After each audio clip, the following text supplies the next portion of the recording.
ಪಕ್ಷ ಸರ್ವರಿಗೂ ಸಮಬಾಳು, ಸರ್ವರಿಗೂ ಸಮಪಾಲು. ಬಸವಣ್ಣನವರು ಏನು ಹೇಳಿದ್ದಾರೆ ಆ ತತ್ವಾದರ್ಶದ ಮೇಲೆ ನಡೆಯುವಂಥ ನಮ್ಮ ಪಕ್ಷ.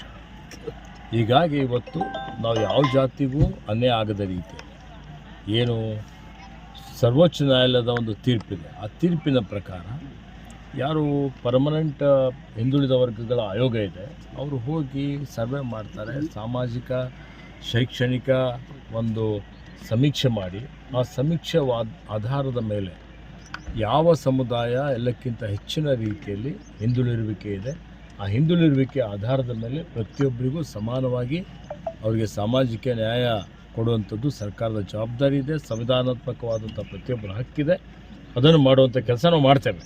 ಪಕ್ಷ ಸರ್ವರಿಗೂ ಸಮಬಾಳು, ಸರ್ವರಿಗೂ ಸಮಪಾಲು. ಬಸವಣ್ಣನವರು ಏನು ಹೇಳಿದ್ದಾರೆ ಆ ತತ್ವಾದರ್ಶದ ಮೇಲೆ ನಡೆಯುವಂಥ ನಮ್ಮ ಪಕ್ಷ.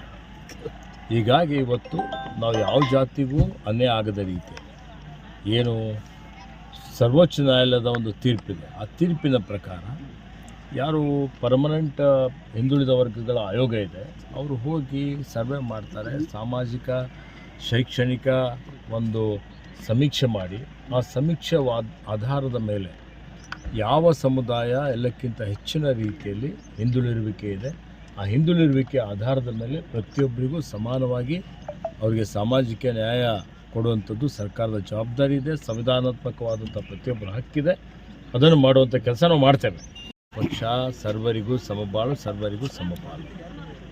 ಬಸವಣ್ಣನವರು ಏನು ಹೇಳಿದ್ದಾರೆ ಆ ತತ್ವಾದರ್ಶದ ಮೇಲೆ ನಡೆಯುವಂಥ ನಮ್ಮ ಪಕ್ಷ. ಹೀಗಾಗಿ ಇವತ್ತು ನಾವು ಯಾವ ಜಾತಿಗೂ ಅನ್ಯಾಯ ಆಗದ ರೀತಿ ಏನು ಸರ್ವೋಚ್ಚ ನ್ಯಾಯಾಲಯದ ಒಂದು ತೀರ್ಪಿದೆ, ಆ ತೀರ್ಪಿನ ಪ್ರಕಾರ ಯಾರು ಪರ್ಮನೆಂಟ್ ಹಿಂದುಳಿದ ವರ್ಗಗಳ ಆಯೋಗ ಇದೆ ಅವರು ಹೋಗಿ ಸರ್ವೆ ಮಾಡ್ತಾರೆ, ಸಾಮಾಜಿಕ ಶೈಕ್ಷಣಿಕ ಒಂದು ಸಮೀಕ್ಷೆ ಮಾಡಿ ಆ ಸಮೀಕ್ಷೆ ಆಧಾರದ ಮೇಲೆ ಯಾವ ಸಮುದಾಯ ಎಲ್ಲಕ್ಕಿಂತ ಹೆಚ್ಚಿನ ರೀತಿಯಲ್ಲಿ ಹಿಂದುಳಿರುವಿಕೆ ಇದೆ, ಆ ಹಿಂದುಳಿರುವಿಕೆ ಆಧಾರದ ಮೇಲೆ ಪ್ರತಿಯೊಬ್ಬರಿಗೂ ಸಮಾನವಾಗಿ ಅವರಿಗೆ ಸಾಮಾಜಿಕ ನ್ಯಾಯ ಕೊಡುವಂಥದ್ದು ಸರ್ಕಾರದ ಜವಾಬ್ದಾರಿ ಇದೆ. ಸಂವಿಧಾನಾತ್ಮಕವಾದಂಥ ಪ್ರತಿಯೊಬ್ಬರ ಹಕ್ಕಿದೆ, ಅದನ್ನು ಮಾಡುವಂಥ ಕೆಲಸ ನಾವು ಮಾಡ್ತೇವೆ.